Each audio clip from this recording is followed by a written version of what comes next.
Hi, I'm Maribel Lopez, the founder and principal analyst at Lopez Research, and I'm joined here today with Jim Mileski. He is the CTO at the University of Massachusetts Amherst, and we all know that I'm from Boston, so I'm very excited to be here today talking to him about what's going on in technology. Hey, Jim. How are you? I'm doing all right.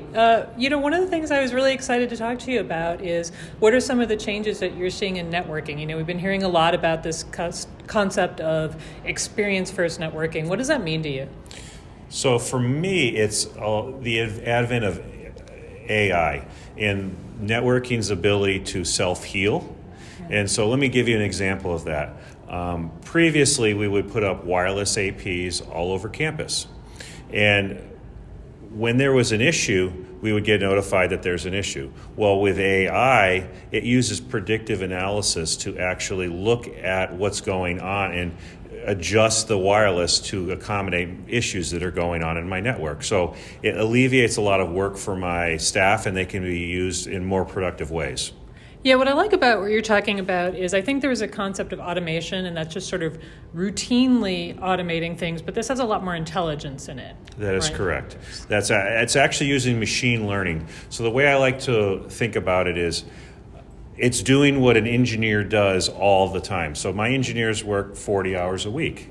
Right. But AI never takes a rest. It's always working, it's always looking. So let me give you an example. I work for a major university, and we have the wireless installed in classrooms. Well, I can't predict where those students are going to sit in the classroom. So one day they might be on the left side of the classroom, right? One day they might be on the right side of the classroom.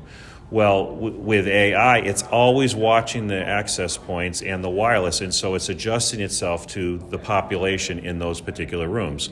Another example is that every hour we have 30,000 students get up and just roam around the entire campus.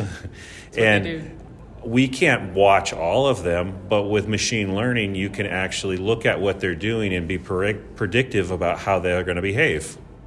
Some of the things that are really interesting about that we might not think about are, a student isn't one device, right? I've heard a student could be 3-4 devices. What are you seeing at UMass? So we're seeing a minimum of 3 devices per student, upwards to 6 to 7.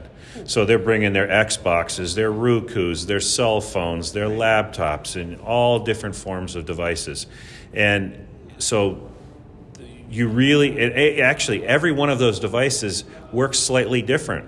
And so with AI, it actually predictively looks at those individual devices and tries to help us better utilize the network to help the students and help the students succeed in what they're trying to do.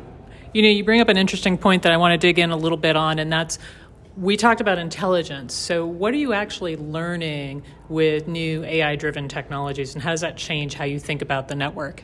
So I would say one of the biggest things is the herd, or how they're actually moving around campus. Yeah. For example, I'll give you an example. We have a classroom, and it has 200 seats, let's say. Well, with AI, it could actually, it's not really AI, it's more looking at what things are doing. We can see how many devices are being used in that classroom. And then we can decide, we have 6 APs, maybe we should have 7 APs or 8 APs, or maybe we over-engineered it, and instead of 6 to 8, we could go back to 4. So it's better use of your resources. That's primarily what we're using it for.